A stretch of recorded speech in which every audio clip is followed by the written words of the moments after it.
2015 S680 John Deere, 2015 8240 Case IH Combine. Same year, same size, different brands. Let's compare them. Well, they're both nice looking machines, so we can start there. We'll start on the outsides, maybe walk around. I'll point out the things that I feel are better of one brand or the other. You know, I am a little bit biased because I'm a green guy, but I'll try to give an unbiased opinion on the differences between the two. Like all modern day combines, both brands are going to have your big fiberglass side doors. The John Deere, I found that the latches were a little bit easier to use in the Case IH. They're just a turn dial on the outside versus a tang up underneath. But there's hardly a difference.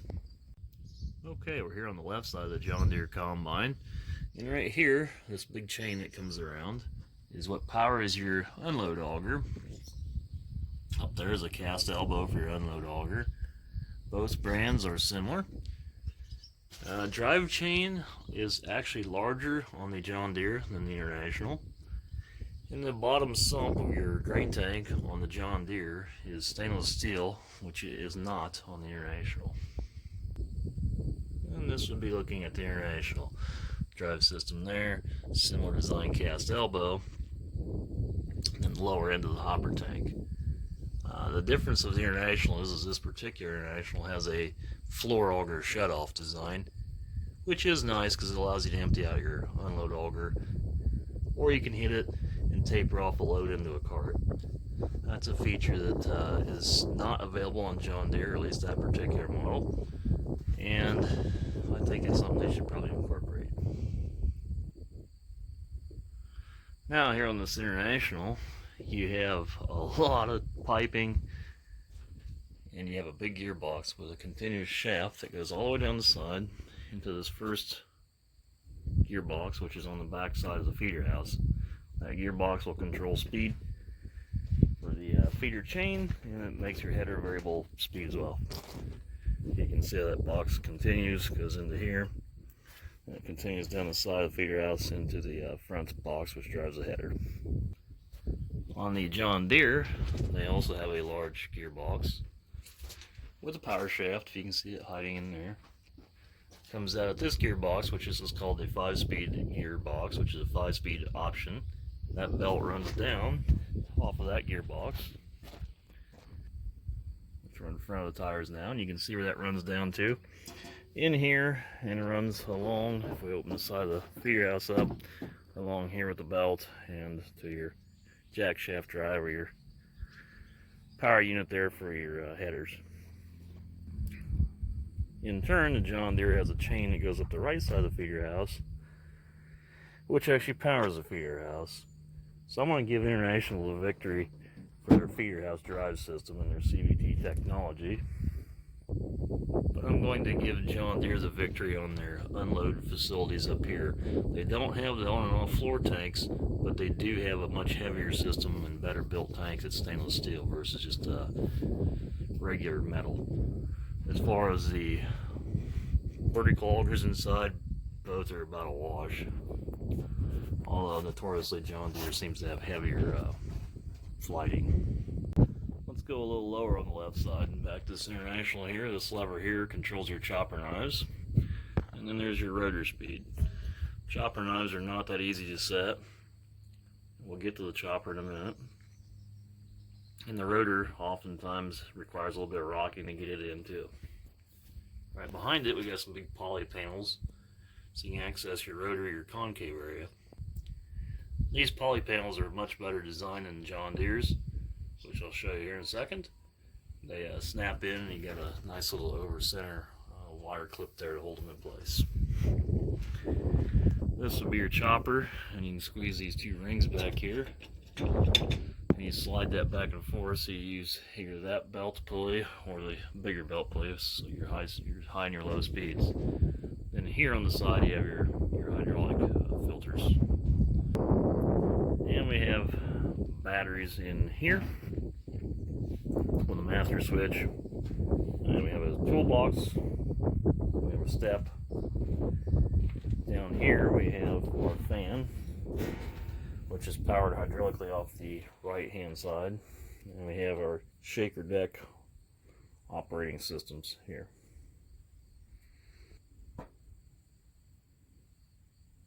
Actually, on the International, this belt here comes off the shaker decks and actually uses like a flywheel design and powers the return grain or auger down there is what that does. And while we're here looking at the International, let's go ahead and look at the rear end. You'll notice that the tie rods, everything are in the front side of the axle. It's a very solid axle. The adjustable height is here on these ends, whereas the axle bolts in solid, and you got 2 steering cylinders. On the John Deere, similar design, you got your step on the lower end, and you have a kind of a counterweighted flywheel deal down there that's going to run your shakers. Batteries are in here, although it's a little bit more difficult to get to. And your poly panels along there are an overlapping design with linchpins in them, and they're much more difficult to remove.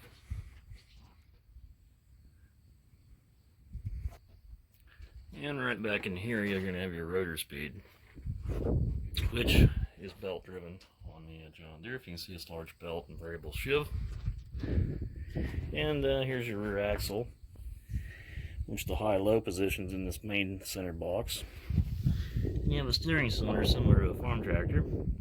On both machines here, rear assist. And the tie rods, everything on the front side of the axle. And you notice there's a lot less piping of hydraulic lines on the John Deere. Much more open design. So for batteries, I'm going to give it a wash. For a lack of a toolbox, I'll give it to the International. For design down here, it's kind of a toss-up, but I do like the hydraulic fan that the John Deere or the International has. I'll give the International their fan design. The panels that go along the rotor, International's much better design. Wiring harnesses, which I did not cover, run along the right side of the John Deere. John Deere wiring harnesses are much better than the International wiring harnesses, and they'll be a lot more trouble-free. It's just the way that they connect the ends, where their vendors are, the way they use the different ends is a much tougher, better, more secure design. As far as changing rotor speeds, kind of a washout, but not having the chopper in here and having the chopper towards the back, I'll give the victory to John Deere, and I'll explain that in a minute. Rear axles and things like that, where they have some of the lines are out of the rear axle, I think International did a little better job. Okay, choppers. This John Deere, still on the left side here. It runs down to belt drive and runs in here. There's 2 sets of belts, so you got your high speed and your low speed. And you can get in, I believe it's right here, and you pull this little pin, it shows you when you pull it in and out. And that's actually a little bit easier to set than the Internationals. The John Deere ducts everything through the chopper, so everything from the rear ends in the chopper. They do have some modifications to that now, like they have some windrowing chutes. It's a little different design in this particular one. The International has some different expellers as well, and I did a review on the International, so if you want to look up that, you can get my thoughts there on it. As far as these 2 combines sitting right in your driveway right now, I think the John Deere's a better system, based on the fact that it has swinging knives, and it's also based on the fact that it's in the rear, so anything that's in the machine, it's not going to implode, it's going to be beyond the machine. And the knives are a little easier to put in and out, as well as it's easier to change the speed on. So my chopper review goes to the John Deere. As far as entering into the sieves, because of this chopper design on the John Deere, my victory goes to the International. If International would have had a swinging knife chopper up inside, they would have John Deere beat on it. But the fixed blades are a pain in the butt. And all your valving and piping going up through here. And you got like a supercharger and all sorts of stuff for power evacuation or exhaust, which is usually emissions based. Well, here's the back of the machine. As you can see, the John Deere's fully sealed up. International's wide open. John Deere pulls the air down from up there, and it goes into a ducting system, blows the platform clean. Here's the International. And you can see it's wide open. You can actually see the engine sitting outside. The International, all you have to do is pull this ladder down quick and easy. And if you want to get there for daily service, it's much quicker, much easier to stand there and fuel up, because there's your fuel port, than the John Deere. Where the International fails in this design is it's dirty, and there's nothing there to really clean anything. There's no ducted air, whereas the John Deere has ducted air and blows the entire station up there clean at all times. Simplicity wise, the International gets victory. Cleanliness wise, the John Deere gets the victory. Kind of a wash up, because during your daily service, if you do keep things kind of cleaned up during International, it's fine. But in dirty crop conditions, like we had dirty soybeans last year, this got pretty nasty on this platform up there. Whereas the John Deere would be superior in that design to keep everything clean. Okay, here's the right side of the 8240. Again, we got the simple remove panels, grain tank design. We have the clean grain elevator. And here we have a rethreshing system, which is a series of paddles. Then obviously we have a fuel water separator and filter. And we have a rear axle again before our sieves and our expeller.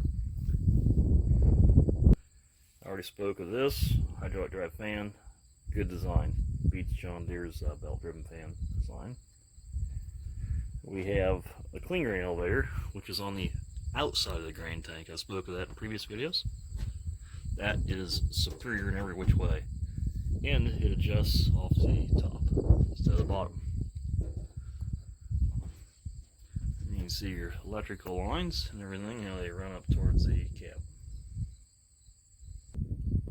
Okay, here's the right side of the John Deere, similar grain tank design. A lot more belts, including the belt that goes down towards the front, which is your feeder accelerator speed setting. The John Deere elevator is set on the bottom, which is not as good an idea. And you can see how it goes right through the tank like an old design combine. Grain tank sumps, John Deere gets the victory. Elevators and fan, lack of belts, and the International gets the victory. Then on the John Deere, you have a elevator goes up, and it goes into like a little miniature cylinder in here, which has its own cleaning system and returns to sieve. I feel like the return grain system here is a superior design to the International paddles, although we've never had any trouble with the International paddles, so I can't complain about them. Here's the feeder houses. This John Deere does have the 4.5 adjustment from in the cab, which is great, better than International, because they don't have it until the 50 series came out. Header tilts are these little cylinders here, very similar to the International. You can see the little cylinders there in the edge tucked in. Both brands use a 4-strand feeder house chain, except John Deere ties these two closer and these two closer with a cast iron slat. Look up inside, and the back gearing design and the way that the floor and everything's built is far superior to the International. Here's the Internationals. Even space chains, which like to skip. A terrible design up inside, and a problematic skipping rear sprocket, which has a lot of problems. And there's your rock trap dump, which is much more difficult to use on the John Deere. Fore and aft, model year for model year, John Deere gets a victory. Tilt, header pickup, whatever, doesn't matter, they seem to be about equal.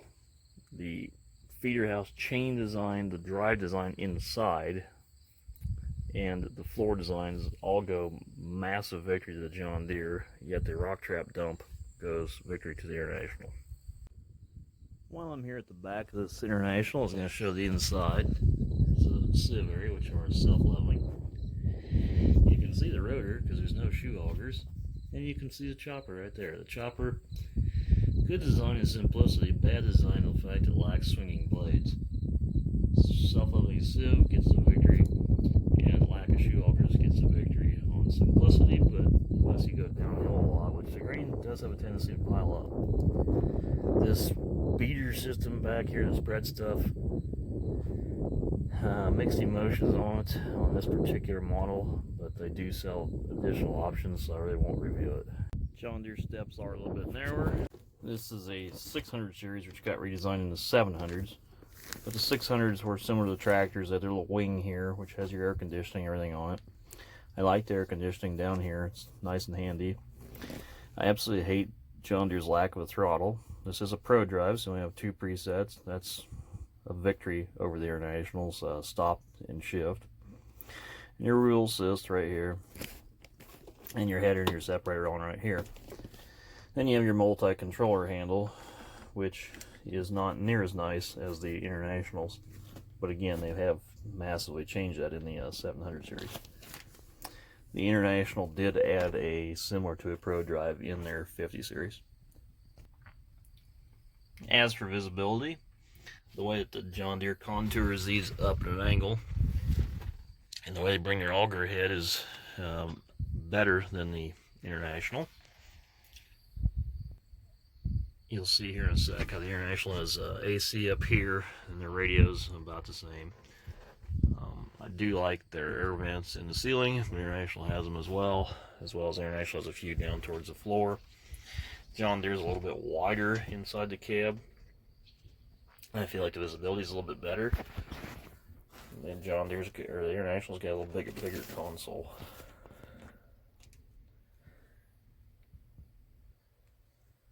And I've never understood why John Deere couldn't put a right-hand window. Both brands have a buddy seat, and the John Deere seems to have a little bit nicer refrigerator, which is openable from the top and the bottom. And both companies buy their seats from vendors. I think John Deere's here, I think it's a Grammer. Cases might be a Sears. So they're both buying from a vendor, and they're both nice seats. And up here on the cab roof, you got your globe up there, whereas International, you can see it there in the grain tank. The hydro controller on the International, it's electric. The John Deere's actually still running a cable. I think they changed that on the new 700 series. Anyway, this was a model year 2015 to 2015 comparison. There's a lot of options available for each brand, so I didn't really compare tires or anything like that. And even in the video I mentioned things about like the tail boards and stuff. So that makes it hard to do an exact side-by-side comparison because you can spec combines so massively different. This International is a great machine. As the regular subscribers know, I am a John Deere guy, so I tend to hover towards the green side. But the International is a very good combine. So you guys can pick your own. I just want to do a comparison what I've kind of felt or could point out as the obvious things, or I maybe had an experience with. I'm sure this video will draw some controversy between the different color wars here, but let's try to keep the comments at least positive, or if you don't really have anything good to say, then just don't say it. But be sure to weigh in on the bottom with how you feel, or maybe certain things about certain brands should improve. I try to keep the website more geared towards mechanical engineering ideas versus just, oh, red or green's better. Put substance to your comment.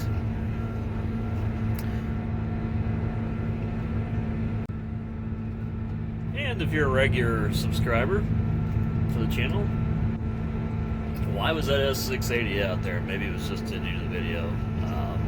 Who knows? I will say that 680 was only used 2 years of its life, and it's actually sat in a building for the last 2 years. So it's very, very low hours, almost brand new. And beautiful machine, really well optioned. So you guys can just stay tuned and stay in for the ride. Anyway, thanks for watching. Please comment, rate, and subscribe.